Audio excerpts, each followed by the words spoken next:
कोणत्याही कामाला mission statement, ध्येय वाक्य असतं.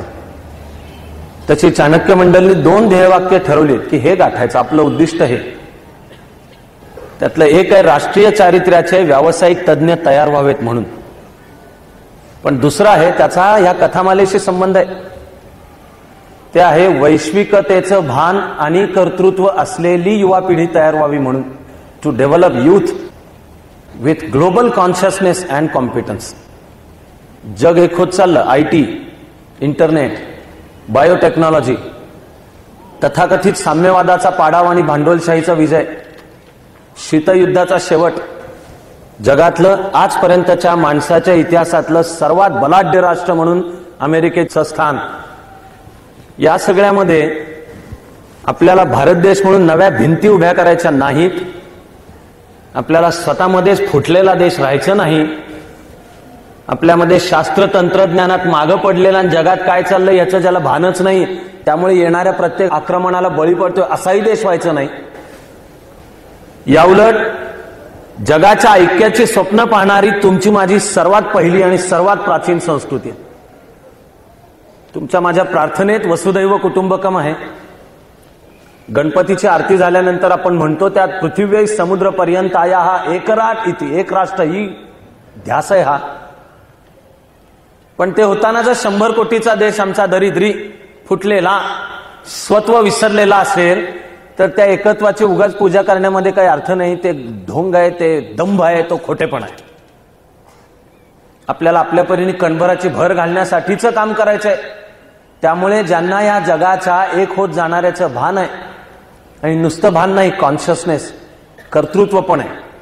ती जागतिक स्पर्धा अंगावर घेण्याचं धैर्य आहे, शिंगावर घेण्याचं धैर्य आहे, क्रिएटिव्हिटी आहे, एक्सलन्स आहे आपल्या क्षेत्रातला, अशा युवा पिढीचा इथे ध्यास आहे. म्हणून ह्या कथा आहेत. आणि मोठं कर्तृत्वाचं स्वप्न पाहायचं आहे. पण काय जग आहे समजावून घेऊ. 5 राष्ट्रांच्या 5 गोष्टींमध्ये गुंफलेलं आहे, पण ती राष्ट्रांच्या उत्थानाची कहाणी. नुसतीच पूजा करून थांबलो तर काय अर्थ नाही. म्हणून 6वं म्हणजे तुमचा माझा भारत देश, त्याला मध्यवर्ती आपण कारगिल ठेवतो.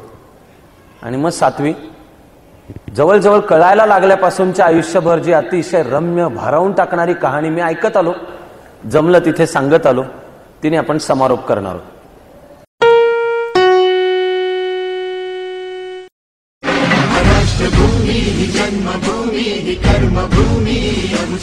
MBM टोरंटो योजित 4थे विश्व मराठी साहित्य संमेलन 3 ते 5 August living art centre Mississauga. Canadian Marathi इतिहास घडताना तुमची उपस्थिती, मराठीचे ठाई सकल विश्व एकरूप होय. संमेलन अध्यक्ष कविवर्य नाधो महानोर, नावाजलेले साहित्यिक, नामांकित सांस्कृतिक कार्यक्रम, दर्जेदार नाटक, संगीत, नृत्याविष्कार. स्वयंसेवकांना सहभागाचे आवाहन, रसिक श्रोत्यांना आग्रहाचे आमंत्रण. Early bird booking before May 31. www.vmsstoronto.com. Leena Devdhare 905-828-0822.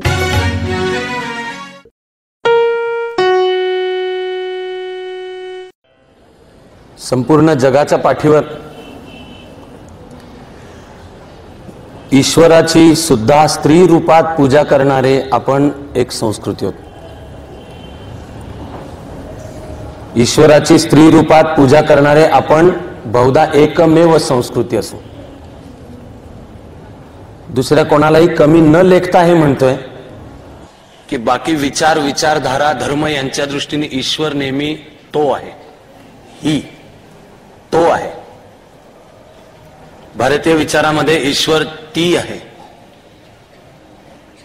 ईश्वर शेवटी सत्याचं जे अंतिम स्वरूप आहे ते तत् म्हणजे ते, आणि ते तूच आहेस, आपणच आहोत, पण जाणून घ्यायचंय. पण तुमच्या माझ्याकरता ईश्वर जसा तो असतो तसा ईश्वर ती पण असते. ईश्वर हे शिव आणि पार्वतीचं अद्वैत असतं. जो शिव आहे तीच पार्वती आहे, जी पार्वती आहे तोच शिव आहे.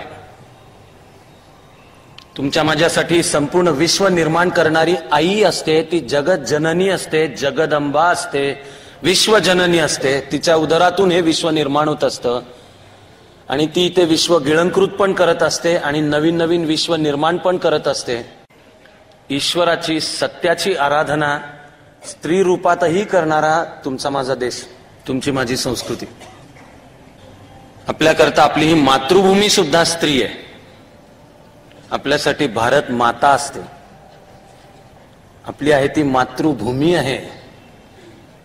गावातल्या सरसकट सगळ्या स्त्रिया दोनच गोष्टी सांगत असत. एक म्हणजे मंदिर पडलंय ते परत बांधा, आणि दुसरं शाळा पडलीये, शाळेचं छत उडालंय ते बांधून द्या. मुलं घरात बसून वेळ घालवत आहेत ते आम्हाला आवडत नाहीये, त्यांची शाळा नीट चालू झाली पाहिजे. अर्थशास्त्र सांगतं की ज्या समाज व्यवस्थेचा लोकसंख्येचा रेशो, सेक्स रेशो, स्त्री पुरुष प्रमाण पॉझिटिव्ह आहे, 1000 पुरुषांमागे 1000 पेक्षा जास्ती स्त्रिया, ते समाज विकसित समाज आहेत. समाजाचा विकास होणे आणि हे स्त्रीचं समतापूर्ण स्थान याचा बरोबरीने संबंध आहे. आता अर्थशास्त्रज्ञ सांगतात की दारिद्र्य निर्मूलन योजना वगैरे हाती घ्यायच्या असल्या तर पैसा स्त्रीच्या हातात द्या. का दुर्दैवाने पुरुषाच्या हातात दिला तर तो बहुधा तो दारूमध्ये उडवेल, व्यसनामध्ये उडवेल, जुगार खेळण्यामध्ये उडवेल, घरी झोकांड्या खातील आणि तरी पत्नीला मारहाण करून तिच्या गळ्यातलं मंगळसूत्र पण तोडेल. व्यवहाराचा सुद्धा अर्थ आहे. आणि मला मी रोजच्या जगण्यामध्ये जेव्हा अनुभवतो, पाहतो की आम्हाला सारे स्त्रीशी कसा वाग.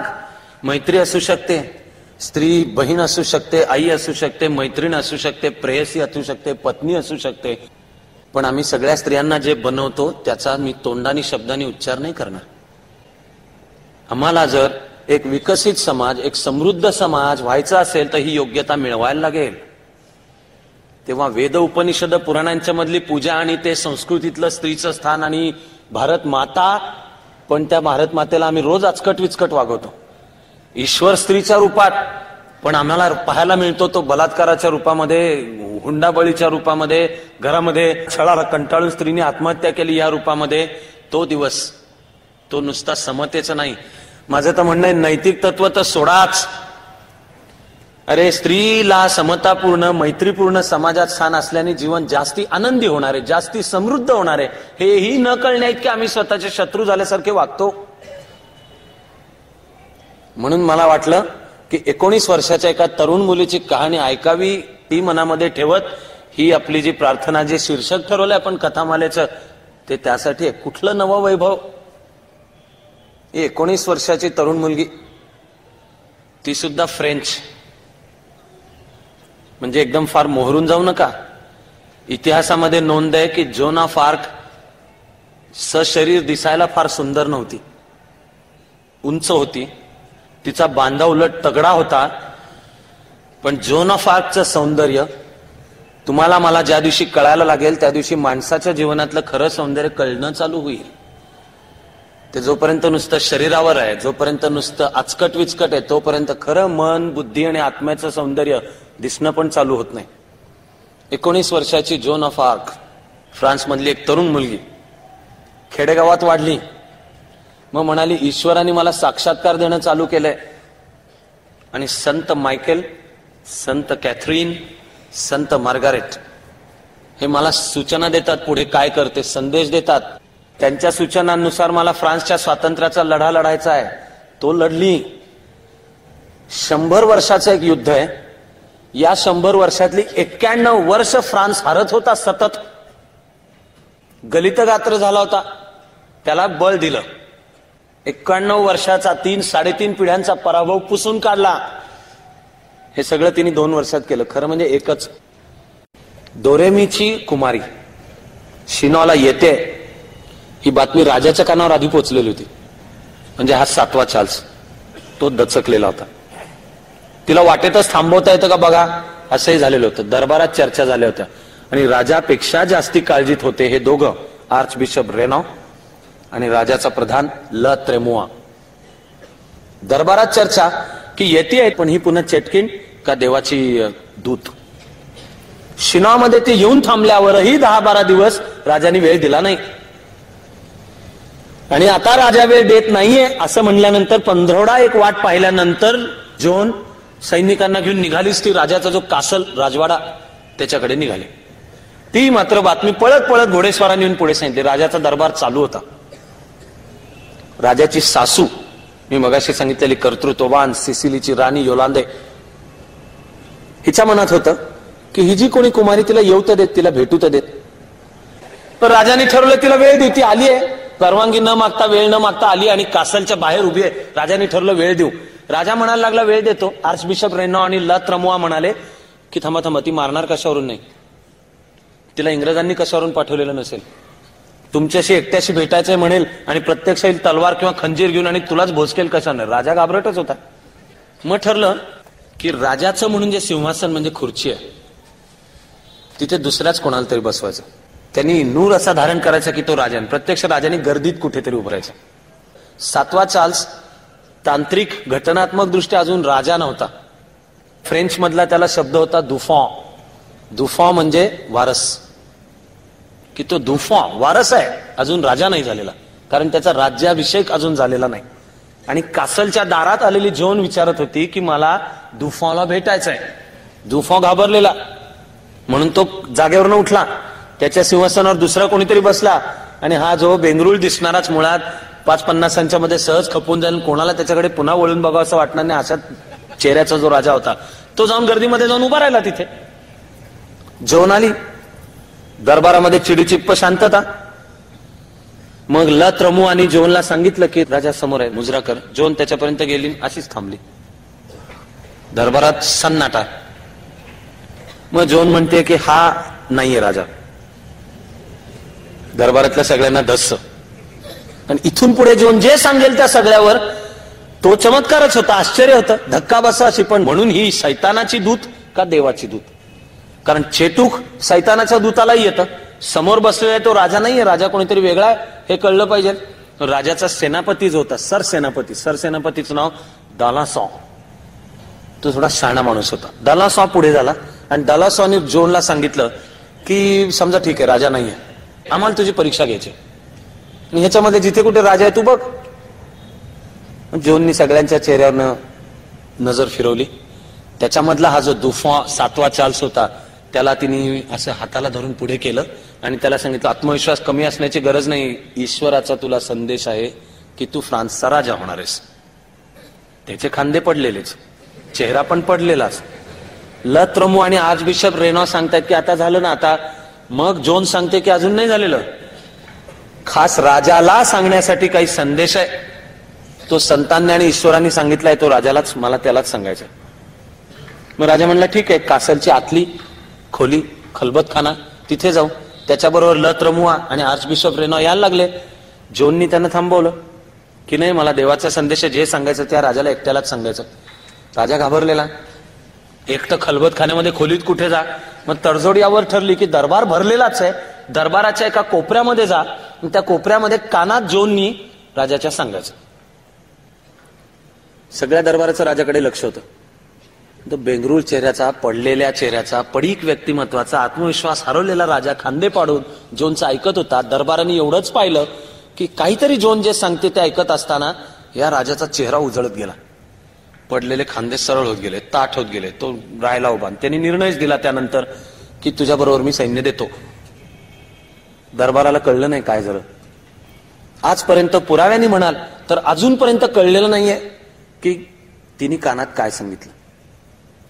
पुढे जोनवर जो खटला झाला त्याच्यावर वारंवार तो खटला करणारा जो बिशप कोशॉ, त्यांनी जोनला सांगितलं की तू कानात त्याच्या काय सांगितलं ते सांग.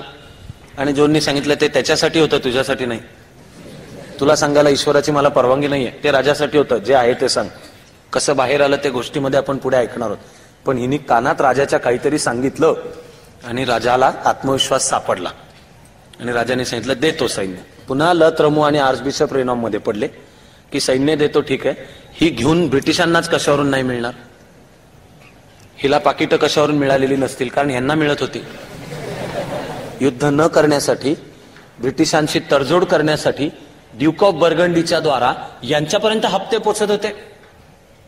त्यामुळे ती कशावरून नसेल, गुप्तहेरच कशावरून नसेल, पैसा आणि सैन्य घेऊन कशावरून नाही जाणार. आणि अजून काही तपासण्या झाल्या पाहिजेत. फ्रान्सची आधीची राजधानी पॅरिस हातातून गेल्यानंतर जे शिनॉला राजधानी झाली त्यावेळेला जे पॅरिसचा धर्मगुरू, म्हणजे तो खरं म्हणजे फ्रान्सचा मुख्य धर्मगुरू म्हणजे आर्चबिशप, तो आर्चबिशप जो फ्रान्सचा मुख्य आर्चबिशप तो पॅरिसहून निघून आला होता. या शिनॉच्या जवळ एक दुसरंही विद्यापीठ होतं. विद्यापीठाचं नाव आहे पॉतिये. फ्रान्सच्या इतिहासामध्ये या पॉतियेला पुढे खूप महत्व आहे. काही लढाया गाजल्या, अनेक कारणांनी गाजले. तत्वज्ञान, अभ्यासक, कला, संगीत या सगळ्या करता पॉतियेचं जे विद्यापीठ तिचा प्रमुख होता हा आर्चबिशप गेलू. आर्चबिशप रेनॉ आणि ला त्रमुआ यांनी मिळून राजाला सुचवलं की ते वोकेयोच्या सरदारांनी तपासण्या घेतल्या, पण तो शेवटी बिशप म्हणजे तो स्थानिक पातळीचा धार्मिक ऑफिसर होता, आपण आर्चबिशप कडनं तपासणी करून घेऊ. राजाने पॉतियेचा आर्चबिशप गेलू ला पत्र दिलं की या कुमारीची जी आवश्यक ते सगळी माहिती काढा, तपासण्या करा, तुमच्या धर्माच्या नुसार ज्या चिकित्सा करायच्या आहेत त्या सगळ्या करा आणि आम्हाला तुमचा अहवाल, तुम्हाला याच्यावर काय म्हणायचंय ते आम्हाला सादर करा. या सगळ्यामध्ये 7-8 महिने गेले. जोनची तपासणी झाली, सर्व प्रकारच्या तपासण्या झाल्या. तिचे प्रश्न, हा कोण बोलतो, कॅथरीन म्हणजे कोण, वगैरे वगैरे असे सगळे सुद्धा विचारून झाले. त्यामध्ये धर्मशास्त्राचा एक प्राध्यापक होता, सोरॉ असे त्याचं नाव, प्राध्यापक सोरॉ. एक 17 वर्षाची मुलगी ज्या पद्धतीने बोलतेय, उत्तर देते, ती मुळात निरक्षर आहे. तिचा काही धर्माचा फार अभ्यास आहे असं नाही, धर्मशास्त्र थिओलॉजीचा तिने काही फार अभ्यास केलेला असं नाही. तरी ज्या आत्मविश्वासाने हे पॉतियेचं जे चौकशी मंडळ होतं त्याला ती उत्तरं देत होती, त्यामुळे पॉतियेचा हा आर्चबिशप गेलू, सगळं चौकशी मंडळ, हिला जोन बद्दल कौतुक तर वाटतच होतं. पण असा कोणीही ग्रुप असला की जळणारा कोणतरी एक असावाच लागतो ना तिरक्या डोक्याचा, तो हा होता, हा प्राध्यापक सोरॉ. त्याची जळजळच होती की ईश्वर ह्या मुलीशी कसं काय बोललाय, माझ्याशी कसं काय नाही बोललाय. आयुष्यभर मी धर्मशास्त्राचा अभ्यास करतोय, फ्रान्सचं भलं झालं पाहिजे आणि हा राजा होणार आहे आणि इंग्रजांना इथून जावं लागणार आहे. 100 वर्षातले 90 आपण हारत आलेलो. आता ही एकूण 17 वर्षाची पोरगी अपस्टार्ट म्हणजे उद्धट पोरगी सांगते की देवानी मला सांगितलेलं आहे. यांनी उलट तपासणीमध्ये जोनला वेडेवाकडे प्रश्न विचारणं चालू केलं. यांनी विचारलेला प्रश्न होता की देवदूत तुझ्याशी कोणत्या भाषेत बोलतात. जोन म्हणली फ्रेंचमध्ये बोलतात. जोन म्हणली ते काय इंग्लिशमध्ये बोलतील काय, ते आपल्या बाजूचे देवदूत आहेत, इंग्लिशांच्या बाजूचे नाही आहेत. हा प्रोफेसर शुनॉ म्हणाला की अरे वा त्यांना फ्रेंच येतं वाटतं. जोन म्हणाली तुमच्यापेक्षा जास्ती चांगलं येतं. प्रोफेसर शुनॉनी जोनला विचारलं तुझा देवावर विश्वास आहे का. जोन म्हणाली की तू समोर उभा आहेस, हा जेवढा विश्वास आहे त्याच्यापेक्षा जास्त माझा देवावर विश्वास आहे. इतकंच नाही, तुझा देवावर जेवढा विश्वास असेल त्याच्यापेक्षा जास्ती माझा देवावर विश्वास आहे. मग ह्या प्रोफेसर शुनॉनी विचारलं की मला पुरावा पाहिजे, साईन, काहीतरी खूण. देवानी तुला हे कार्य सांगितलेलं आहे त्याची मला काहीतरी खूण पाहिजे. जोन म्हणाली की राजानी मला सैन्य देऊ द्यात. ओर्लॉ हे लोआर नदीच्या काठावरचं एक महत्वाचं ठाणं, त्या ओर्लॉला ब्रिटिश आणि बर्गंडीचं सैन्य वेढा घालून बसलेलं होतं. ते युद्धशास्त्राच्या दृष्टीने मोक्याच्या ठिकाणी होतं. जोन सांगत होती की मला तुम्ही परवानगी द्या आणि राजाला म्हणा माझ्याबरोबर सैन्य दे, ओर्लॉचा वेढा मी त्यानंतरच्या 7 दिवसात उतरून दाखवते. ती खूण, साईन हवी ना, ईश्वराची खूण हवी ना, ती खूण. प्रोफेसर शुनॉ सकट पॉतियेचं हे जे चौकशी मंडळ होतं आर्चबिशप गेलू च्या नेतृत्वाखालचं, त्यांनी सर्टिफाय केलं की ही शुद्ध आणि पवित्र कुमारी आहे, हिला संतांनी दर्शन दिलेलं आहे. ती जे सांगते की ईश्वराने मला फ्रान्स मुक्त करण्याचं काम सांगितलेलं आहे ते आम्हाला जे कळतं त्याच्यानुसार ते खरं आहे. म्हणून चर्चनी, आर्चबिशप गेलूनी जोनला पुरुषाचा वेश दिला, योद्ध्याचा, चिलखत, शिरस्त्राण, पुरुषाचा वेश. या आर्चबिशपनी परवानगी दिली की स्त्रीचे जे लांब केस असतील ते कापून युद्धाला अनुकूल जे आहेत असे म्हणजे छोटे केस असे करायला परवानगी दिली. लढाईच्या मैदानात जायला परवानगी दिली. हातामध्ये तलवार बाळगणे हा तत्कालीन समाजव्यवस्थेमध्ये स्त्रीचा अपराध होता, कारण स्त्रीचं स्थान ठरलेलं होतं की तिने म्हणजे चूल आणि मूल, पुरुषाचं ऐकायचं, घराचा प्रमुख म्हणजे पुरुष. आता चर्च आर्चबिशप गेलू परवानगी देतोय की या 17 वर्षाच्या मुलीनी घोड्यावर बसलेलं चालेल, हातामध्ये ध्वजा घेतलेली चालेल, तलवार घेतलेली चालेल, पुरुषाचा वेश आणि शिरस्त्राण घातलेलं चालेल, केस बारीक कापलेले चालतील, म्हणजे मग शिरस्त्राण पण तिला घालता येणार. हे सगळं त्यांनी सांगितलं. एकदा का आर्चबिशपचा निर्णय आला की आतापर्यंत असलेला गलित गात्र फ्रान्सच्या फ्रान्स पेटून उठला. लोक धर्मश्रद्ध होते, 90 वर्ष ब्रिटिशांच्याकडून सतत हारत होते. आता जो आर्चबिशप शिल्लक होता तो सांगत होता की तो सर्टिफाय करत होता की हिच्याशी देव बोललेला आहे. ती जे म्हणते देवानी सांगितलेलं आहे हे ईश्वराचं कार्य आहे. निराश असलेला, गलित गात्र असलेला, एरवी भ्रष्ट दुष्ट राज्यकर्त्यांच्या ताब्यात असलेला, हताश आणि विवश, आपण काही करू शकत नाही असं वाटणारा जो जनसामान्य फ्रेंच होता, तो पेटून उठला. ते बळ जोनच्या पाठीशी उभं राहिलं. तत्कालीन पद्धत होती त्यानुसार जोननी तिची एक ध्वजा तयार केली. ती प्रत्येक सरदाराची असेल. जोनने एका कलाकाराला गाठून जी ध्वजा तयार केली ती होती लांबलचक 3-4 मीटर लांबीचा सिल्कचा एक पडदा होता, पट्टी. पण त्या शुभ्र सिल्कच्या पट्टीवर लिलीचं फूल होतं. लिलीचं फूल हे फ्रान्सचं राष्ट्रीय सिंबल आहे, प्रतीक आहे. लिलीचं फूल हे शांतता, सौंदर्य, नाजूकपणा, कोमलपणा, माणसातलं प्रेमाचं नातं या सगळ्याचं जणू रूप आहे. जोनला आपली पांढरी शुभ्र सिल्कची ध्वजा, तिच्या एका बाजूला शब्द लिहिले होते जीसस मारिया आणि दुसऱ्या बाजूला लिलीचं फूल होतं. ती ध्वजा घेऊन जोन युद्धाच्या मैदानात जाणार होती. तिला हेच म्हणायचं होतं की इंग्लिश हे आपले शत्रू नाहीत, पण तुम्ही आमच्या भूमीवर आहात, इथून परत जा. तुम्ही तुमच्या भूमीवर जा, आम्हाला आमच्या भूमीवर राहू द्या. आज मराठी भाषेत ते शब्द ऐकताना आपल्याला वाटतं सहज फ्लो मध्ये प्रवाहात येणारे शब्द आहेत. या शब्दांच्या मुळाशी काही फार वेगळं लपलेलं आहे. त्यावेळेपर्यंत ही म्हणजे आमची भूमी, ते आम्ही म्हणजे कोण, म्हणजे फ्रेंच. आणि तुम्ही तुमच्या भूमीवर जाते, तुम्ही म्हणजे कोण, म्हणजे इंग्लिश.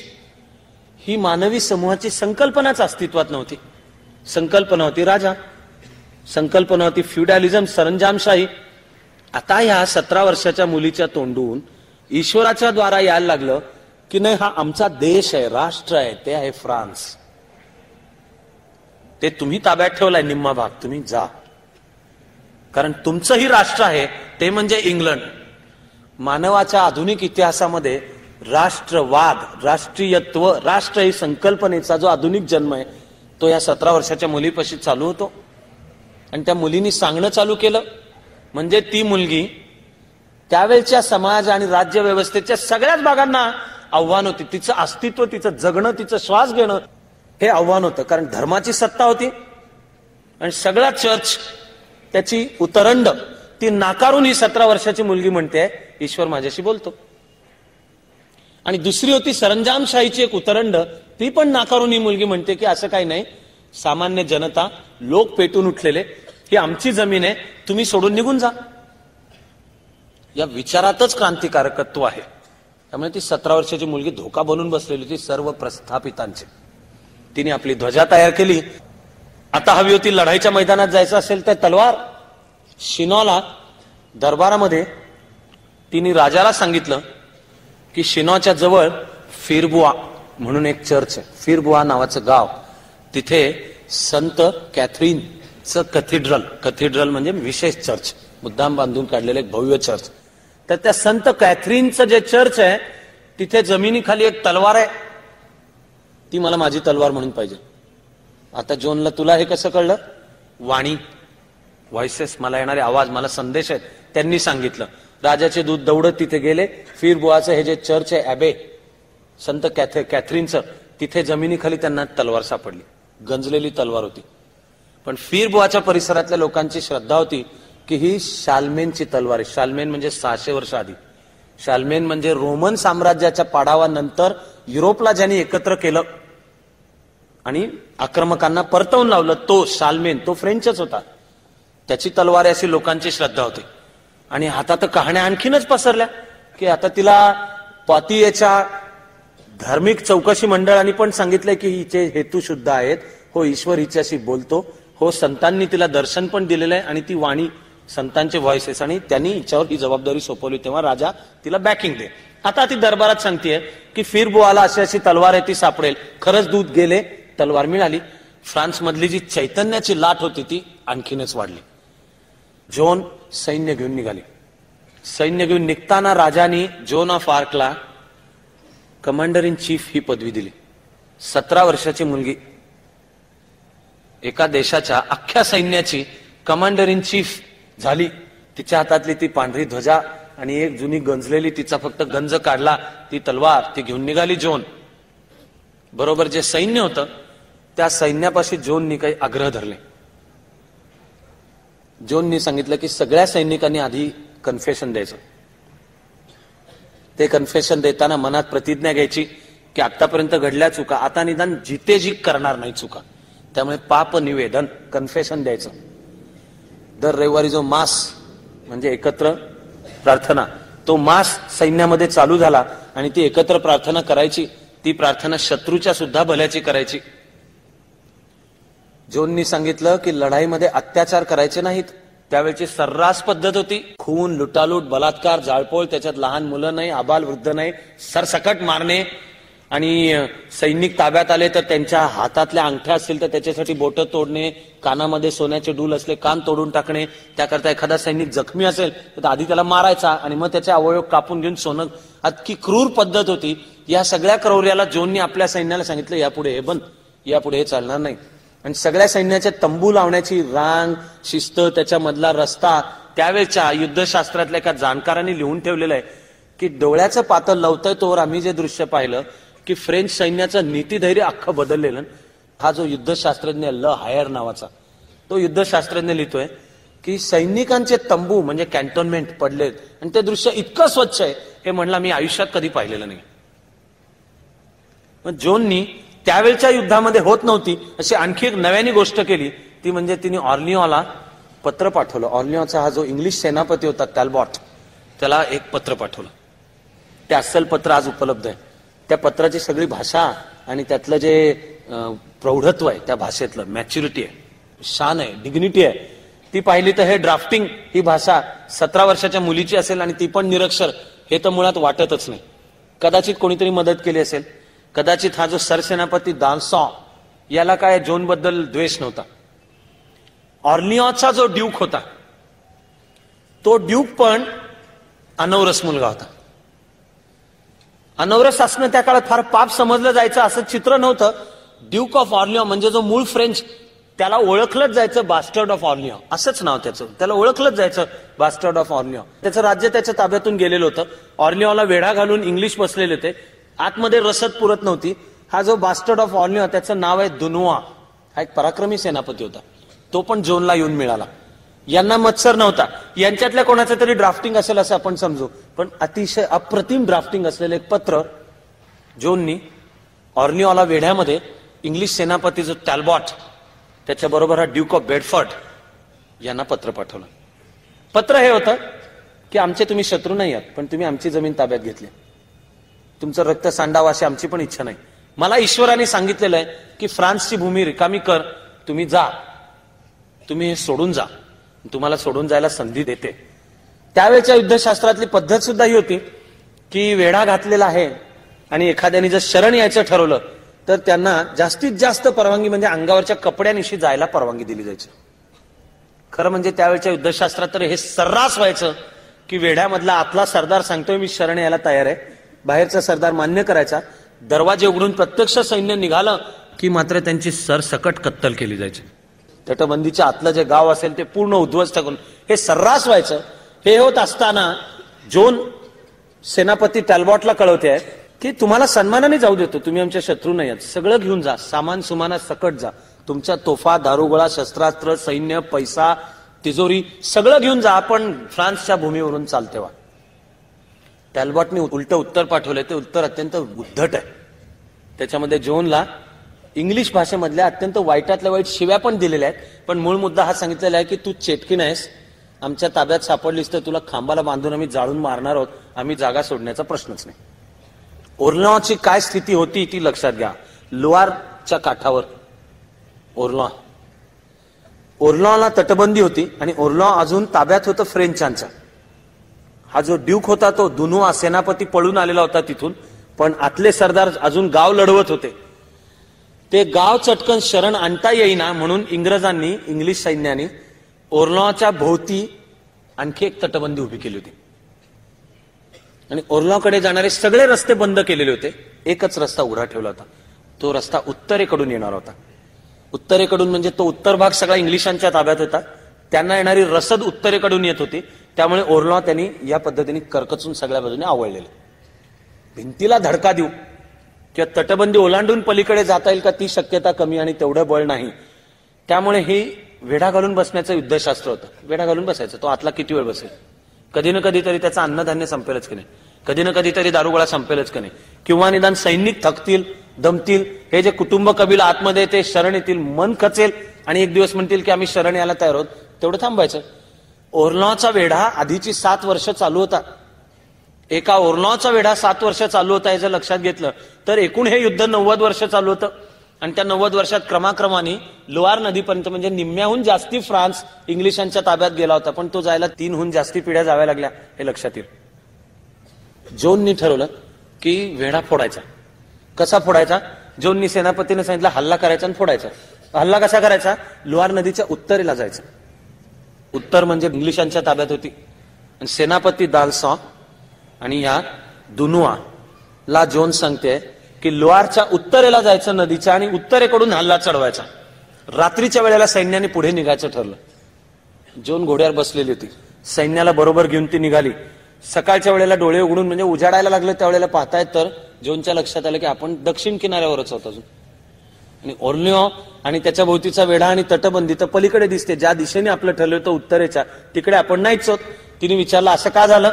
दालसॉने सांगितलं शिनॉहून मुख्य जो प्रधान आहे ल त्रमुआ त्याची सूचना आहे. त्याचं म्हणणं होतं की युद्धशास्त्रातलं तुला काही कळत नाही.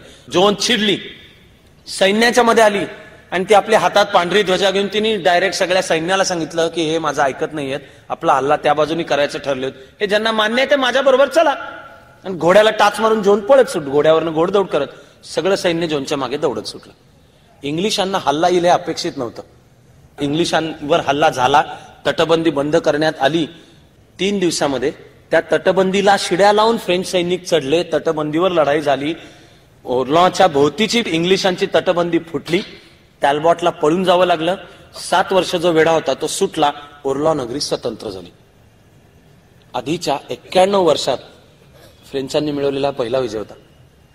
या विजयाच्या बातम्या फ्रान्सभर पसरल्या आणि आधीच जो समाज पुन्हा एकदा जागा होत होता, त्याला आत्मविश्वास मिळत होता, तो आणखीन चैतन्याने भरला. आणि मग जोननी सांगितलं की आता आपला पुढचा तर टप्पा आहे, ओर्लॉहून आपल्याला त्याचं रियाँ याला फ्रान्समध्ये एक ऐतिहासिक महत्व आहे. ओर्लॉ ते रियाँ ह्याच्यामध्ये छोटी मोठी अनेक ठाणी येतात, ती सगळ्याची काही फार तपशिलात नावं मी सांगत बसणार नाहीये. रियाँचा जो ॲबे आहे म्हणजे चर्च, तिथे फ्रान्सच्या राजाचा कायम राज्याभिषेक होतो. पण रियाँ ब्रिटिशांच्या इंग्लिशांच्या ताब्यात होता. ओर्लॉवरून रियाला निघायचं आहे आणि जोन सांगत होती राजाला की तू आमच्या बरोबर चल, मी एकटी नाही जाणार, आता तू माझ्या बरोबर आहे. राजा खरं म्हणजे मनातून अजून घाबरलेला होता, कारण मध्ये सगळे बर्गंडीचं सैन्य आणि हा अर्ल ऑफ सफोक ठाणं हे मध्ये ठिकठिकाणी वेढा घालून बसलेले होते. राजा यायला तयार नव्हता. जोनला राजाने विचारलं की मध्ये आपल्याला काही अडचण कशावरून नाही ना? जोन म्हणाली ईश्वराने सांगितलंय तू माझ्या बरोबर चल. ओर्लॉच्या जवळ तोय जे उच्चार करायचे तो करा, असं एक ठाण आहे. ओर्लिओ स्वतंत्र केल्यानंतर राजा जोनला या तूर्स पाशी भेटला आणि तिने जोनचे आभार पण मानले, तिला कमांडर इन चीफ केलेलं होतं. जोन जेव्हा राजाला सॅल्यूट मुजरा करायला लागली तेव्हा राजाने सांगितलं की हे करू नकोस, तू पराक्रमी आहेस. आणि मग जोननी त्याला पटवून दिलं. ओर्लॉ ते रियाँ जी वाटचाल आहे ती अक्षरशः निर्विरोध चालत सुटले, कारण ठिकठिकाणच्या ठाण्यांच्या भोवतीचे जे फ्रेंच लोक होते ते बंड करून उठले. आधीची 90 वर्ष ते इंग्लिशांचे अत्याचार शांतपणे सोसत होते, पण ओर्लॉचा वेढा उठला. जोनच्या हातामधली पांढरी शुभ्र ध्वजा घेऊन आता ती रियाँकडे निघतीये. जोननी त्या बातम्या पुढे पसरवलेल्या होत्या, सांगितलेलं होतं. ठिकठिकाणचे लोकच बंड करून उठले आणि इंग्लिश सैन्याला पळून जावं लागलं. पळून गेलेलं जे इंग्लिश सैन्य आहे ते झॅर्गो नावाच्या एका ठिकाणी जाऊन थांबलं. ओर्लॉ ते रियाँ याच्या वाटेवर मध्ये झॅर्गो हे ठिकाण येतं. या झॅर्गोकडे जात असताना बर्गंडीच्या सैन्यातला एक सैनिक पळून चाललेला होता. ड्यूक ऑफ बर्गंडी फ्रान्सच्या राजाचा शत्रू होता. तो होता फ्रेंच पण तो शत्रू होता. हा पळून चाललेला होता. हा जो सैनिक होता हा उंच 7.5 पावणे 8 फूट उंच अशी नोंद आहे इतिहासात त्याची. त्याला जोनच्या सैनिकांनी पकडला, शत्रू सैनिक, आणि तोही पळत सुटलेला. त्यामुळे त्यावेळची पद्धत होती जो पळत सुटलाय त्याला पकडायचाच आणि पकडून त्याला मारायचा. म्हणून त्याला मारायला घेऊन आले. त्याला जोननी पाहिलं, अडवलं, याला मारताय कशाला? तो 7.5 फूट उंच होता. जोननी त्याला विचारलं तुझं नाव काय? त्याचं नाव होतं ड्वार्फ. 7.5 फुटी बुटक्या. जोन त्याच्याशी बोलली आणि तिने सांगितलं की ड्वार्फ बुटक्याला मारू नका. त्याचं मारणं रद्द करण्यात आलं. तो उरलेला पुढचा आयुष्यभर जेवढं केवढं आयुष्य उरलेलं होतं तेवढा तो बनला जोनचा शरीर संरक्षक. शेवटच्या क्षणापर्यंत त्यांनी जोनची साथ निभावली. जॅर्गोला अर्ल ऑफ सफोक आतमध्ये होता, ब्रिटिश इंग्लिश सरदार. जोननी त्याला वेढा घातला आणि वेढा घालून आतमध्ये संदेश पाठवला की तू निघ इथून, काही करत नाहीये. त्यावेळच्या पुन्हा युद्धशास्त्राच्या पद्धतीतला जो संकेत सफोकच्या या सरदाराने सांगितलं की ठीक आहे, वेढा घालून बैस, 7 दिवसामध्ये जर मला रसद आली नाही तर मी शरण येईन. ही पद्धत होती की वेढा घालून बसायचं. ही दिलेली एक प्रकारचं शरणागतीतलं फॉरवर्ड ट्रेडिंग आहे की देतो म्हणजे पोस्ट डेटेड चेक की देतो. शरणागती कुठले? आजपासून 8व्या दिवशी, त्या मधल्या 7 दिवसात जर मला रसद आली तर हे जे सांगितलेलं आहे तो शब्द कॅन्सल, लढाई पुन्हा चालू. जोननी मान्य केलं. जोन म्हणली ठीक आहे. 8 दिवस गेले, रसद येऊ शकलेली नव्हती. जोननी सफोकच्या सरदाराला शब्द दिला होता की नुसते तुम्ही नाही, तुमची शस्त्र घ्या, दारू गोळा घ्या, तुमच्या सामान सुमाना सकट निघा. जार्गोचे दरवाजे तटबंदीचे जेव्हा उघडण्यात आले आणि इंग्लिश सैन्य आतमधून यायला लागलं, फ्रेंच सैन्याने पाहिलं की इंग्लिश सैनिक जे येत आहेत त्या प्रत्येकाच्या पाठीवर एक फ्रेंच कैदी आहे.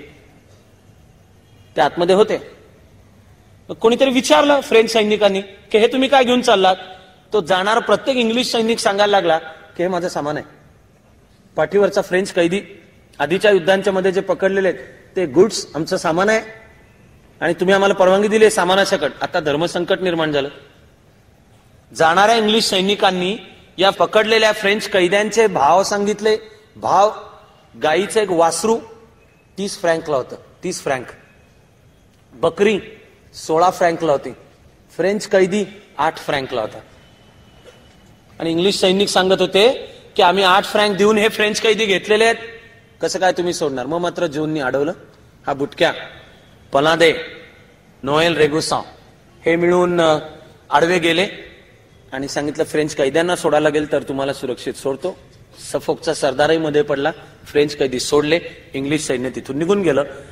कुठल्याही प्रकारची लढाई न होता रक्तहीन चालही, ब्लडलेस मार्च, रक्तहीन चालत रियापर्यंत ते पोचले. रियामध्ये राजा पोचला. फ्रेंच जनतेला आनंद झाला आणि रियाच्या या ॲबेमध्ये आता राजाचा राज्याभिषेक करायचा. तो राज्याभिषेक, त्याला दुसरं आणखी एक शास्त्रीय नाव होतं ते म्हणजे तैलाभिषेक.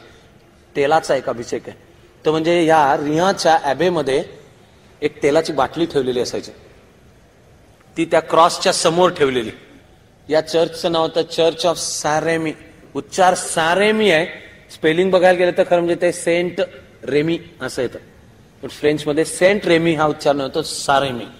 सॅरेमीच्या चर्चमध्ये फ्रान्सच्या राजाचा राज्याभिषेक होणार. तो त्यात बाटलीमध्ये जे तेल आहे त्याने.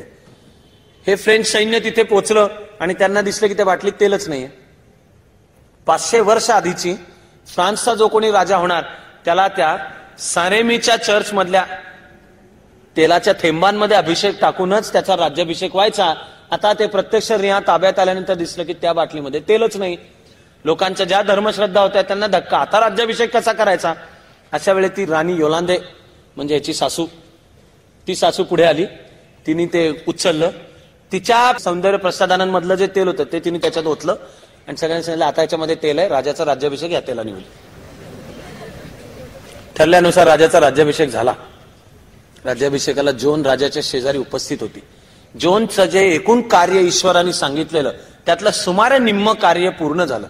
आता उरलं निम्म, तो म्हणजे उरलेला फ्रान्स मुक्त करणे आणि राजाला पॅरिसमध्ये नेणे. तिथे पुन्हा एकदा राजाचा शेवटचा राज्याभिषेक, मग फ्रान्स मुक्त झाला. पण फेब्रुवारी 1430 मध्ये राज्याभिषेक झाला आणि त्याच्यानंतर राजा बसला शांत. हा राजा मुळामध्ये त्याला आत्मविश्वास सापडलेला, त्याला काय उत्तुंग फार मोठी महत्वाकांक्षा होती असं चित्र नव्हतं. निम्मा फ्रान्स स्वतंत्र झाला आणि या ल त्रमुआ आणि आर्च बिशप रेनॉ यांनी मात्र सांगणं चालू केलं की आता लढाई कशाला करायला पाहिजे. आतून त्यांचं ड्यूक ऑफ बर्गंडीशी संपर्क होता. थोडीफार पैशाची देवघेव करून आपण राजा या युद्धाला बिचकणारा होता. कमांडर इन चीफ सरसेनापती असलेली जोन रियाच्या राजवाड्यामध्ये राहत होती. वरकरणी ती सुखासून होती. पण महिन्यामागून महिने जसे जायला लागले की पुढे सैन्यच देत नाहीये राजा, राजा काही करतच नाहीये आणि आता आपल्याला पॅरिसवर चाल करून जायला पाहिजे, ती अस्वस्थ व्हायला लागली. एक दिवस राजा खरोखर ऐशो आराम करत असताना ती राजवाड्यामध्ये शिरली. जोनला थांबवण्याची ताकद कोणाची नव्हती. राजापर्यंत जोन जाऊन पोहोचले. तिने राजाला झाडसून खडसून विचारलं की अजून निम्म्या फ्रान्सची जनता गुलामीमध्ये आहे, टाचाघासत जगतायत, शेतकऱ्यांच्या आयुष्याची दयना आहे, तू इथे काय करत बसलेलास? मला सैन्य दे, मी पॅरिसवर चाल करून जाते. मग राजा म्हणाला ठीक आहे, देतो सैन्य. यामधल्या महिन्यामध्ये 7व्या चार्ल्सनी चालढकल का केली हे पुढे निदान 400-450 वर्ष कोणालाच कळलं नाही. 1866 साली काही कागदपत्र बाहेर आली. त्या कागदपत्रांमध्ये दिसून आलं की ऑगस्ट 1430 मध्ये राजाने ड्यूक ऑफ बर्गंडीशी गुप्त करार केला होता. गुप्त करार होता की युद्ध करू नको, क्रमाक्रमाने पाहूयात पैशाची देवघेव करून किंवा कसं तुला क्रमाक्रमाने ताब्यामध्ये मिळेल. त्यामुळे राजा म्हणला युद्धाची आवश्यकता नाही, रक्त सांडण्याची गरज नाही, कशाला जायला पाहिजे. त्यामुळे राजा या ल त्रमुआ आणि आर्च बिशप रेनॉ यांच्याद्वारा चर्चेमध्ये होता ड्यूक ऑफ बर्गंडीशी. तो ड्यूक ऑफ बर्गंडी इंग्लिशांचे संधान राखून, नुसतं संधान नव्हे, तो इंग्लिशांच्या बाजूनीच लढत होता. ज्या वेळेला जोननी प्रचंड आग्रह केला त्यावेळेला राजा म्हणला ठीक आहे, आता थोडं सैन्य तुझ्या बरोबर देतो, तू पुढे निघ, तुला आहे देवाचा आदेश, पॅरिस स्वतंत्र करायचंय, कर, पुढे जा, 20,000 सैन्य घेऊन मी मागणं येतो. म्हणून जोन पुढे निघाली. पॅरिसच्या एक टप्पा अलीकडे कंपानी नावाचं शहर आहे. ते शहर इंग्लिशांच्या ताब्यात होतं. जोनच्या सैन्याने कंपानीवर हल्ला चढवला. इंग्लिश सैन्याचं नीतिधैर्यच खचलेलं होतं. इंग्लिश सैन्य पळत सुटलं. कंपानी नगरी स्वतंत्र झाली. कंपानीच्या पुढे म्हणजे पॅरिस. पॅरिसच्या उत्तरेची जी सीमा आहे त्या ठिकाणाचं नाव सांदानी. सांदानी पुन्हा आहे सेंट DANIS दानिस, पण त्याचा उच्चार सांदानी. सांदानी म्हणजे जुन्या पॅरिसची उत्तरेची सरहद्द तटबंदी. जोन सांदानी पर्यंत पोहोचली. मागणं सैन्य नाही. मागणं सैन्य येणं तर सोडाच, उलट कंपानी नगरी जी स्वतंत्र झाली होती ती इंग्लिशांनी पुन्हा ताब्यात घेतली. म्हणजे आता जोनच्या मागच्याही बाजूला इंग्लिश. आधी एका लढाई, त्रोयेच्या लढाईमध्ये एकदा जोन जखमी झाली होती. ती जखमी झाली म्हणून दुनोये हा जो सेनापती होता त्यांनी माघारीची सूचना दिली. बेशुद्ध असलेली जोन मध्यरात्री जागी झाली, डोळे उघडून पाहते तर आपले अनेक सैनिक विवळत पडलेले. पण नदीच्या काठावर तिने दुनोयाला विचारलं काय झालं. दुनोयाने सांगितलं की तटबंदीला शिडी लावून तू चढत असताना तुझ्यावर वरनं एकाने बाण मारला, शिडीवरून तू कोसळलीस, त्यामुळे मी माघारीची सूचना दिली. जोन चिडली, म्हणजे माघार कसली घेताय, मला देवाचा संदेश आहे, आजच हे ताब्यात त्रोये म्हणजे ते कराराचं शहर, ते आजच ताब्यात घेतलं पाहिजे. म्हणून मध्यरात्री जोनने आरडाओरडा करत सगळ्या सैनिकांना उठवलं, स्वतःही घोड्यावर बसली, हल्ला केला. इंग्लिश सेनापतीला हे अपेक्षित नव्हतं की मध्यरात्रीनंतर जे सैन्य थकलंय, दमलंय, स्वतः जोन जखमी आहे, जोन जखमी असल्यामुळे सुद्धा फ्रेंच सैन्याचं नीतिधैर्य गळालेलं आहे, त्याच्यावर पुन्हा हल्ला झाला. ते शहर स्वतंत्र झालं. त्रोयेच्या पुढे कंपानी, कंपानीच्या पुढे सांदानी. सांदानीला असताना कंपानी पुन्हा इंग्लिशांच्या ताब्यात गेलं. खरं म्हणजे जोन कचाट्यात सापडलेली होती. आणि नुसती कचाट्यात नाही तर राजा 20,000 सैन्य पाठवतो म्हणला होता, त्या 20,000 सैन्याचं काय झालं ते काय येत नाही. म्हणून एक दिवस चिडून, अस्वस्थ होऊन जोननी त्या सांदानीच्या तटबंदीवर हल्ला चढवला. टिकणं शक्यच नव्हतं, तिच्याबरोबर 200 सैनिक होते फक्त. त्यामुळे जो प्रतिहल्ला झाला त्याच्यात जोन पुन्हा जखमी झाली. आणि नुसती जखमी नाही झाली, तिथे जोनची तलवार तुटली. ती जी फिरबुआची तलवार, ती ह्या पॅरिसच्या लढाईमध्ये जोनची तलवार तुटली. खरं म्हणजे जोनची तलवार शत्रूशी लढताना नाही तुटली, उलट तत्कालीन पद्धतीमध्ये सैन्याबरोबर वेश्या वावरत असत, ते जोननी बंद केलं होतं. पॅरिसला या सांदानीच्या तटबंदीपाशी असताना तिच्या सैन्यामध्ये अशी एक स्त्री घुसलेली होती. त्या स्त्रीला जोननी अडवलं आणि तिला शिक्षा छडी मारावी तशी जोन ही ती फिरबुआची जी तलवार होती ती तिला धार नव्हती, ती काही जखम करणारी तलवार नव्हती, ती हातामध्ये तलवार असावी म्हणून होती. त्या तलवारीनी त्या स्त्रीला ती शिक्षा करायला गेली, जोनची तलवार तुटली. पण धर्मश्रद्धा असलेल्या फ्रान्सला जोनच्या हातातली तलवार तुटणे हा मेसेज होता. आणि जे लोक जोनच्या पाठीशी उभे होते, ज्यांना वाटलं ही देवानी पाठवलेली दूत आहे, त्यांच्या मनात आता प्रथम आशंका निर्माण झाली की तिची तलवार तुटली, जोन स्वतः जखमी झाली, म्हणजे ती तुमच्या माझ्या इतकीच मरते आहे आणि राजा सैन्य पाठवत नाहीये. आणि व्हॉइस आवाज जो आहे तो सांगतोय की आता तर तुझ्यापाशी 1 वर्ष शिल्लक राहिलं आणि कामाची घाई कर, मी सांगितलेलं काम तू करत नाहीये. त्यामुळे अस्वस्थ असलेल्या जोनला कंपानी नगरीतून लोकांचा संदेश आला की आमच्या शहराला पुन्हा एकदा इंग्लिशांनी वेढा घातलाय. ताब्यात गेलेली नव्हती कंपनी, ताब्यात नाही, वेढा घालून बसलेले ते इंग्लिश.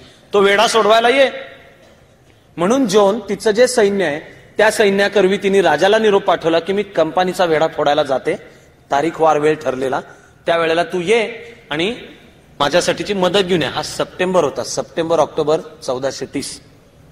जोन सैन्य घेऊन कंपनीवर तिने हल्ला केला.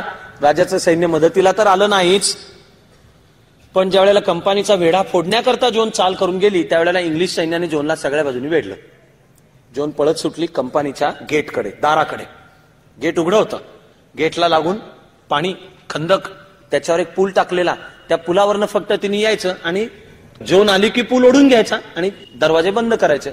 जोन जशी त्या पुलाच्या दिशेने दौडत आली तसं जोननी पाहिलं की ती पोचायच्या आत तो पूल उचलून घेतला आणि आधी उघडा असलेला दरवाजा लावला. कंपनीचा दरवाजा बंद. कंपनीतल्या नागरिकांनी जोनला संदेश पाठवला होता की आमची मुक्तता करायला ये. प्रत्यक्ष ती आली त्यावेळेला कंपनीचे दरवाजे बंद. पलीकडे इंग्लिश सैन्य.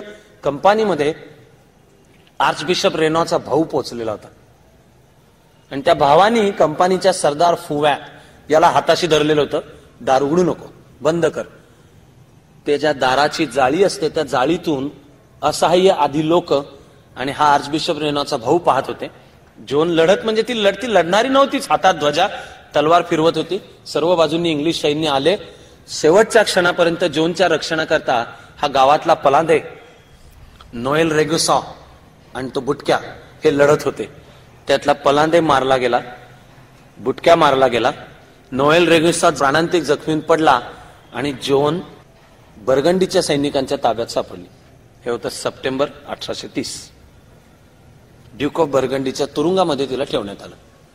पुन्हा त्यावेळची पद्धत होती की एखाद्या मूल्य असलेल्या कैदीला जर मुक्त करायचं असेल तर त्याच्याकरताची खंडणी दिली जायची.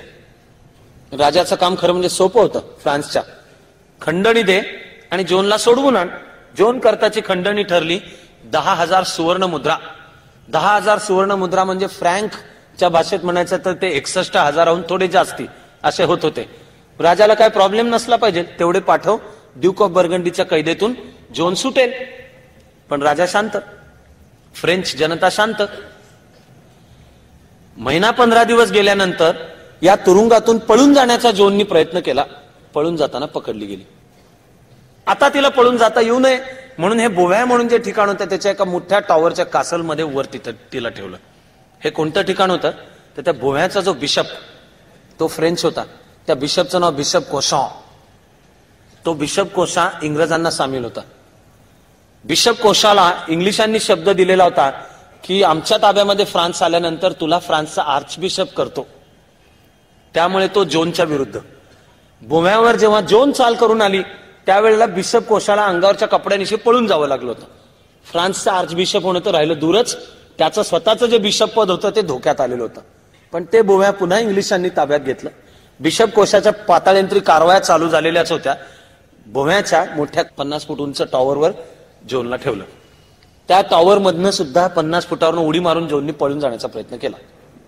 पण ती जी तिने उडी मारली त्याच्यात तिचा पाय मोडला, बेशुद्ध पडली. बेशुद्ध अवस्थेमध्ये पकडली गेली. मग ड्यूक ऑफ बर्गंडीने ठरवलं की हे जळता निखारा आपल्या हातात ठेवण्याचं काही कारणच नाही. ड्यूक ऑफ बेडफोर्ड म्हणजे इंग्लिश सेनापती, तो म्हणाला हिची रॅन्सम खंडणी किती, किंमत मला विकत दे, जोनला मला विकत दे. त्यांनी 10,000 सुवर्ण मुद्रा दिल्या आणि जोन इंग्रजांच्या कैदेमध्ये गेली. ती इंग्रजांच्या कैदेत गेल्यानंतर बिशप कोशॉनी पुढचं कामकाज चालवलं. ते कामकाज म्हणजे विश्वविख्यात असलेला हा रुएचा खटला. रुए म्हणजे नॉर्मंडीची राजधानी. जोनवर आरोप होते की तू धर्मद्रोही वर्तन केलंस, तू पुरुषाचे कपडे घातलेस, केस कापलेस, शिरस्त्राण चढवलंस, आई वडिलांची परवानगी न घेता गावातून बाहेर पडलीस, असे 72 आरोप जोनवर ठेवून ज्या आरोपांची शेवटची शिक्षा होती खांबाला बांधून जाळून मारणे. जोन विरुद्धचा हा खटला, रुएचा खटला चालू झाला 21 फेब्रुवारी 1431. 72 आरोप आणि त्यांचं वाचन करायला न्यायाधीशाच्या पदावर 72 ज्येष्ठ व्यक्ती बसलेल्या होत्या. पण हे सगळे 72 इंग्लिशांना सामील किंवा बिशप कोशाला सामील ते पॅरिसच्या विद्यापीठातून मागवलेले होते. पॅरिसचं विद्यापीठ इंग्लिशांच्या ताब्यात होतं. पॅरिसच्या विद्यापीठातले जे अभ्यासू, स्वच्छ धर्माचा प्रामाणिक अभ्यास करणारे, ते कधीच पळून पातुयेला गेलेले होते. त्या पातुयेच्या आर्चबिशप गेलूचा कायदा नियम, त्यांनी दिलेला जो निर्णय होता तो 2 वर्षापूर्वीचा मी तुम्हाला आधीच सांगितला होता. आता तिच्यावर पुन्हा आरोप हेच होते की तू गुन्हे हे केले. 72 आरोप. देव तुझ्याशी बोलतो हे बोललीस, देव तुझ्याशी नसतो बोलत, देव चर्चशी बोलतो. त्यामुळे तू चर्च विरुद्ध बंड केलंस, तू पुरुषाचे कपडे घातलेस. जॉनवर अगदी तो जो वोकेचा सरदार, त्याच्या आधी गावातल्या एका पोराने दावा केला होता की माझं जॉनचं लग्न झालंय. तो ज्यांनी दावा केला होता तो पलादे. पलादेला जॉन आवडलेली होती, त्याची इच्छा असेल लग्न व्हावं म्हणून. त्यावेळेला SMS ची पद्धत नसल्यामुळे त्यांनी डायरेक्टच सांगितलं हिचं माझं लग्न झालेलं आहे. त्यामुळे धर्माच्या दृष्टीने प्रॉब्लेम निर्माण होऊन बसला, कारण लग्न जर झालेलं असेल तर जॉन कुमारी राहत नाही. आणि पलादेने दावा केला, त्याची सुनावणी वोकेच्या सरदाराच्या दरबारामध्ये झालेली होती आणि तिच्यावर बिशपनी निर्णय दिलेला होता की नाही. पलादेनी नंतर आपला अपराध कबूल केला, कन्फेशन दिलं, आणि नुसता अपराध कबूल नाही केला तर उरलेलं जे काही पुढचं 1.5-2 वर्षाचं आयुष्य आहे ते त्यांनी जॉन बरोबर जॉनचा रक्षक म्हणून काढलं.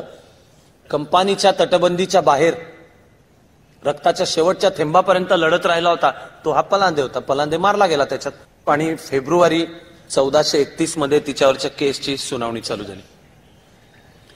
खरं म्हणजे जॉन स्त्री होती, तर ख्रिश्चॅनिटीच्या चर्चच्या कायद्यानुसारच मुळात जॉनला स्त्रियांच्या पहाऱ्यात ठेवायला होतं. ते बिशप कोशानी मान्य न करता जॉनला ठेवलं तर इंग्रजांच्या कैदेत.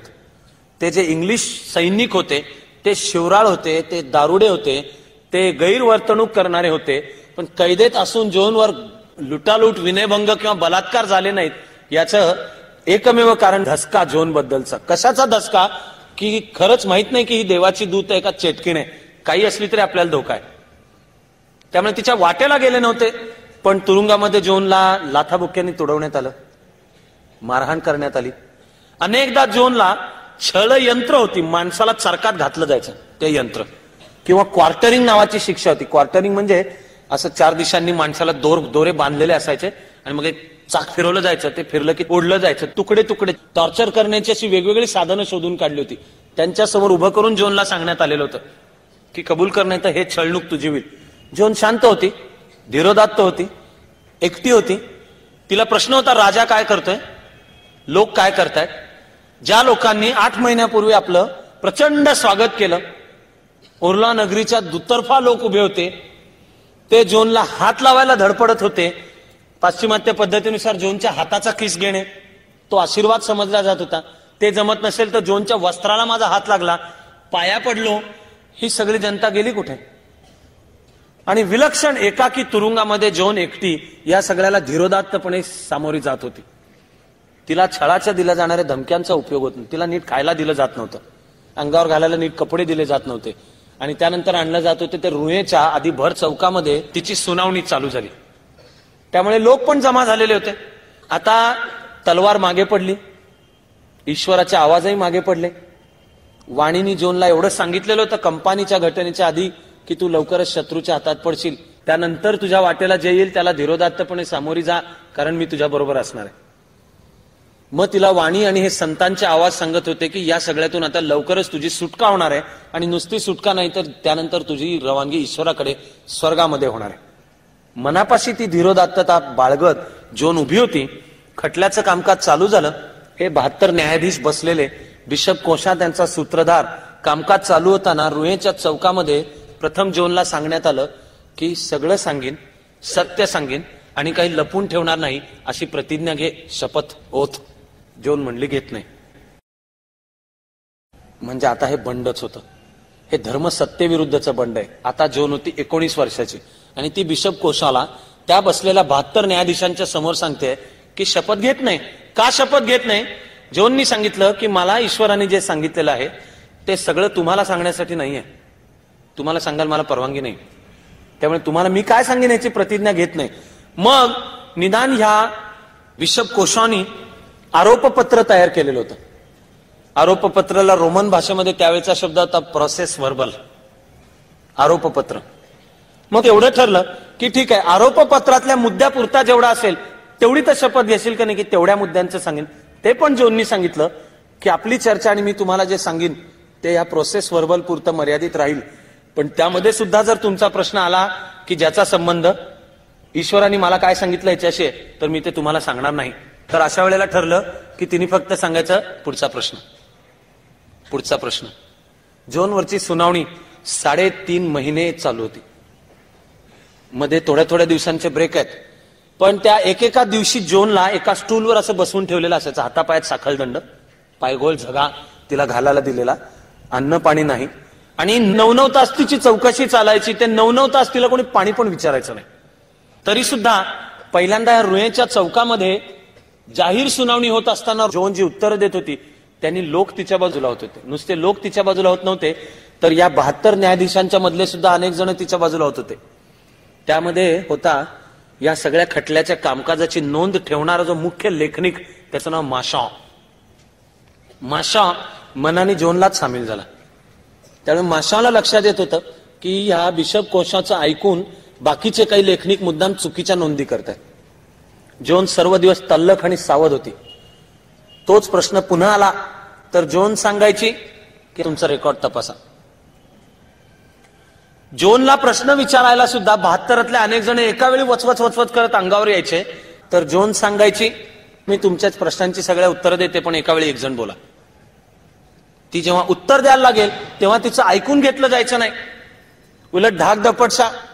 आणि तो धाकधपटशा चालू असतानाही जोननी वारंवार अनेकदा बिशप कोशालाही सांगितलं की माझा निवाडा करण्याची तुझी योग्यता नाही. तू माझा निवाडा करण्याचं जे करतोयस त्यांनी स्वतःची जबाबदारी फार मोठी अंगावर घेतोयस, किंमत मोजायला लागेल, इंग्लिशांना तर सोडून जावंच लागेल. ती तिच्या भविष्यवाणीमध्ये कालखंड सांगत होती. पुढच्या 7 वर्षामध्ये पॅरिस पण मुक्त होणार आहे आणि पुढच्या 20 वर्षांच्या मध्ये तुम्हाला पण हे सोडून जावं लागणार आहे. त्याच्या पुढचे 1000 वर्ष पुन्हा फ्रान्सच्या वाटेला तुम्हाला जाता येणार नाही. हे चर्चचे जे बिशप होते हे पॅरिसचे म्हणजे इंग्लिशांना सामील, बिशप कोशा सामील, ड्यूक ऑफ बेडफोर्ड आणि ड्यूक ऑफ बर्गंडी हे इंग्लिशांना सामील, एकटी जोन. मग तू आत्महत्येचा प्रयत्न केलास. आत्महत्येचा म्हणजे ख्रिश्चॅनिटीमध्ये आत्महत्येला परवानगी नाहीये. ईश्वराने दिलेला जन्म आहे, तो ईश्वर सांगतो तोपर्यंत पाळायचा. तू आत्महत्या कुठली, त्या बोवेच्या टॉवरमधनं जी उडी घेतलेली होती, जोननी सांगितलं सुटून जाणे माझा हक्क आहे. त्या नादामध्ये मी पडले आणि बेशुद्ध होते, आत्महत्येचा प्रयत्न नाही. आई वडिलांची परवानगी घेतलेली नव्हती. जोननी सांगितलं मला तसा अजून आदेश नव्हता, पण वोकेवच्या सरदारांनी जेव्हा माझी रवानगी केली त्यावेळेला मी आई वडिलांना सांगितलं, चर्चमध्ये मी कन्फेशन दिलं आणि मला बिशपनी क्षमा केलेली होती. खटल्याच्या काळामध्ये 2 मुद्दे तर जोननी अनेकदा सांगितले. त्यातला एक मुद्दा आहे, जोन पुन्हा पुन्हा सांगते, पातियेची कागदपत्र मागून घ्या.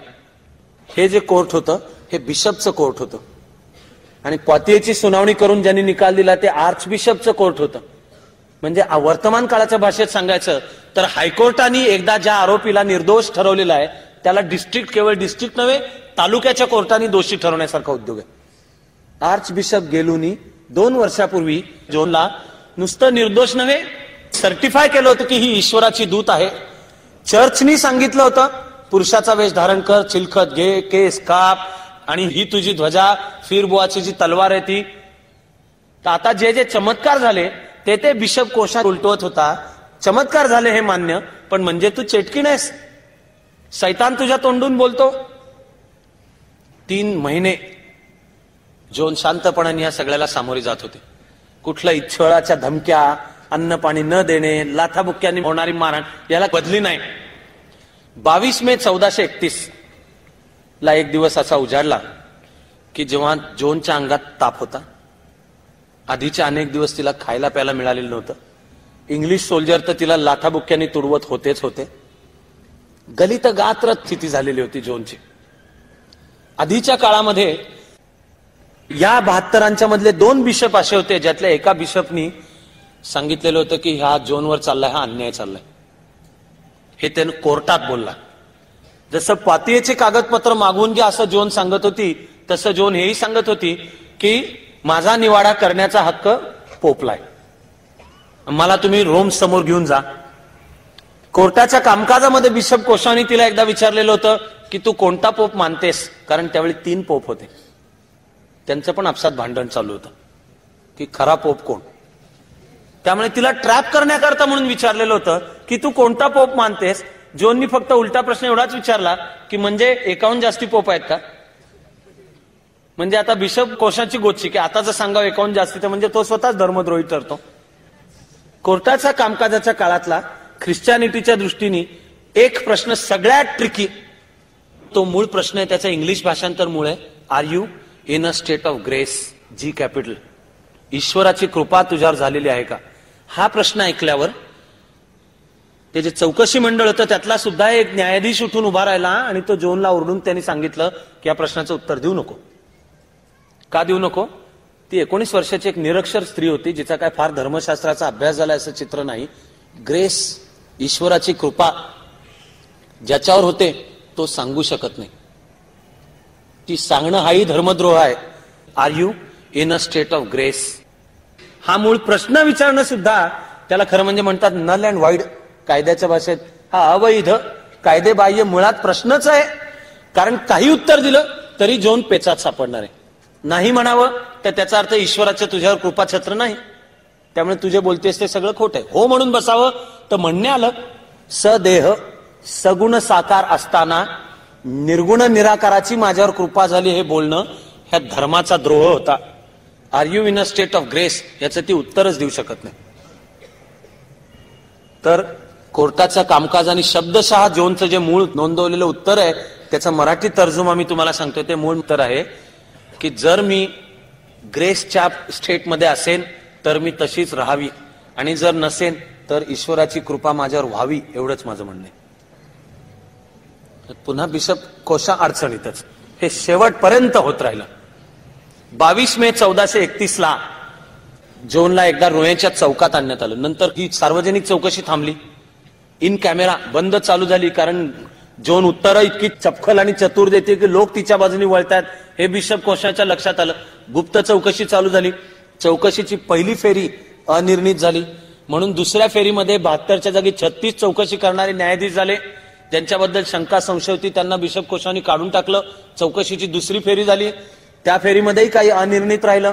चौकशीच्या तिसऱ्या फेरीला फक्त 12 न्यायाधीश चौकशी करणारे उरले, आरोपही उरले शेवटचे 12च आरोप उरले. खरं म्हणजे तेच पुन्हा पुन्हा होतं. रोज कोर्टाचं काम चालू होताना बिशप कोशा जोनला म्हणायचा शपथ घे. जोन सांगायची शपथ घेणार नाही, मी कोणत्याही शपथेला बांधील नाही. ही जी शेवटची सुनावणी चालू झाली त्यावेळेला बिशप कोशाने जोनला सांगितलं की तू चर्च मिलिटंटला शरण ये. चर्च मिलिटंट म्हणजे अवकाशातला जो ईश्वर आहे ते आहे चर्च ट्रायम्फंट, ईश्वरी राज्याच्या विजयाचा चर्च. त्या चर्चचं पृथ्वीवरचं प्रतिनिधित्व करणारा म्हणजे चर्च मिलिटंट म्हणजे रोम व्हॅटिकनचा पोप, त्याला शरण आहे. जोननी सांगितलं की पोपला तर मी मानतेच पण मी ईश्वराशी बोलते. तुझा जो चर्च आहे म्हणजे चर्च मिलिटंट तू जे म्हणतोयस त्याला असेल तर मी शरण येण्याचं त्याला काळ समजत नाही. बिशप कोशाने सांगितलं सबमिट, शरण जा, चर्चला शरण जा तर तुला माफी देतो, धर्मामध्ये पुन्हा सामील करून घेतो, नाहीतर धर्मबाह्य काढून टाकतो आणि जाळून मारतो. जोननी सांगितलं तुम्ही जे करायचं ते करा, ईश्वर माझ्याशी बोलला. ईश्वराने इंग्लिशांना सांगितलं निघून जा. 22 मे 1431 मध्यभागी स्टेक निर्माण केला. जोनला त्याच्यावर आणलं आणि बिशप कोशा तिला हळूच तिच्या जवळ आला आणि सांगितलं की शेवटची एकदा तरी आता माफी माग. बिशप कोशाने जोनवर एक उलटा पेच टाकलेला होता. तो होता एक दुसरा बिशप निकोलाय. ह्या बिशप निकोलायला तुरुंगामध्ये भेटायला सांगितलं होतं जोनला. प्रेमाने बोल, जेवाय खायला दे. जोनची एकमेव इच्छा होती मरण्यापूर्वी आपल्याला कन्फेशन देता यावं. बिशप निकोलाय म्हणाला मी तुझं कन्फेशन घेतो. कन्फेशन तिसऱ्याला ऐकायला परवानगी नाही. कन्फेशन मध्ये जे सांगितलं जाईल ते पुरावा म्हणून कुठे वापरता पण येत नाही. पण बिशप कोशाला सगळं काढून तर घ्यायचं होतं आणि त्याचा वापर तर करायचा होता म्हणून बिशप कोशाने जोनवर टाकलेला डाव होता. बिशप निकोलायनी कन्फेशन घेतलं पण ती जी कन्फेशनची खोली होती त्याला बिशप कोशाने भोक पाडून ठेवलं. त्या भोकाला कान लावून बिशप कोशा ऐकत होता. आणि जे कन्फेशन द्यायचं होतं मरण्यापूर्वी त्याच्यात जोननी सांगितलं, राजाच्या कानात काय सांगितलं ते जोननी सांगितलेलं आहे की मी राजाला ईश्वराचा निरोप म्हणून सांगितला की तू अनौरस पुत्र नाहीयेस, तू औरसच आहेस आणि तू होणार आहेस फ्रान्सचा राजा. हा ईश्वराचा जो संदेश आहे तो मी त्याला सांगितलेला होता, हेही कळलं. त्यामुळे कोर्टामध्ये बिशप कोशानी विचारणं चालू केलं की राजाला तू काय सांगितलंस, हे सांगितलं का, हे सांगितलं का. आणि जोन सांगत राहिली की राजाला मी जे सांगितलं ते केवळ त्याच्यासाठीच आहे. या 22 मेच्या दिवशी बिशप कोशा तिच्या जवळ गेला. त्यांनी काही एक लिहून आणलेलं होतं, ते जोनला दिलं आणि म्हणाला की जोन, हे बघ आमचंही चुकलेलं कळलंय आम्हाला, पण तू मला संधी दे तुला वाचवण्याची या इंग्लिशांच्या ताब्यातून. की तू एवढे 4 गोष्टी तुझ्या चुकल्या एवढं तू कबूल कर, नाही तर तुला आता मला जाळून मारावं लागणार आहे, मी थांबू नाही शकत. इतिहासाला आजपर्यंत आश्चर्यकारक वाटलेला क्षण इथे घडलाय. तो म्हणजे खांबाला बांधलेली जी जोन होती ती अचानक मान लटकावून म्हणाली, आय सबमिट, मी शरण येते, मी शरण येते. आणि ती म्हणाली माझं चुकलेलं आहे. जोन म्हणाली की हे आवाज येत होते हे काही ईश्वराचे होते, हे खरं नाही, माझ्याशी संत बोलत होते हे खरं नाही. मग बिशप कोशानी तिला सांगितलं की ह्या एवढ्या गोष्टीवर सही कर. ती गोष्ट काय, ते आहे पाप निवेदन. ते सांगताना बिशप कोशानी सांगितलं की एवढी तू सही किंवा तुझा अंगठा तेवढं कर, तुला आम्ही चर्चमध्ये पुन्हा सामील करतो, मासला उपस्थित राहायची परवानगी देतो आणि सर्व गुन्ह्यांची माफी देतो. नंतर इंग्लिशांकडून तू जाशील फ्रेंचांच्या ताब्यात, पुढे थोडी सुनावणी व्हायची असते. या सगळ्या खाली एक प्रकारच्या चक्कर आलेली असताना जोननी त्याच्यावर सही केली.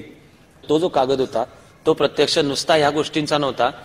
जोन जणू सगळ्या आरोपांची, मूळचे 72 आरोपची कबुली देते असा तो कागद होता. त्याच्यावर सही घेतली आणि जोनची रवानगी तुरुंगात झाली.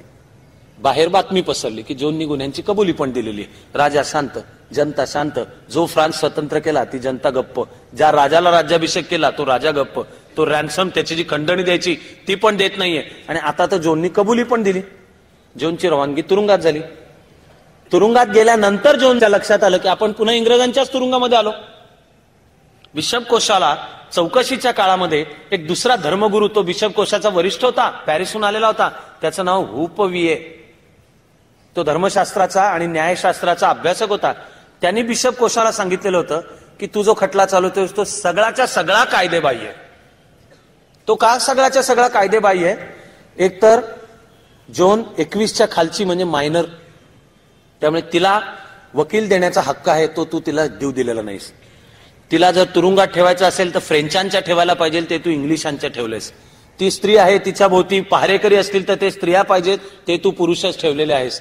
जे आरोप तू वाचून दाखवतोयस ती सगळी पातियेला पूर्वी चौकशी झालेली आहे आणि ते तुझं वरिष्ठ कोर्ट आहे असं असून तू कनिष्ठ कोर्ट आता करतोयस, हेही चूक आहे. आणि सगळ्यात महत्वाचा मुद्दा म्हणजे तुझ्या आरोपपत्रांमध्ये असलेल्या मुद्द्यांमध्ये हा 7वा चार्ल्स राजा आहे. त्याला समन्स नाही, त्याला बोलवलेलं नाही, त्याला कोर्टात हजर नाही, त्याला काय म्हणायचं ते नाही, एकतर्फीची सगळी सुनावणी चाललेली आहे. हे सगळं ऐकल्यावर बिशप कोशानी वरिष्ठ असलेल्या या धर्मगुरू हुपवियेला खुनाची धमकी दिली.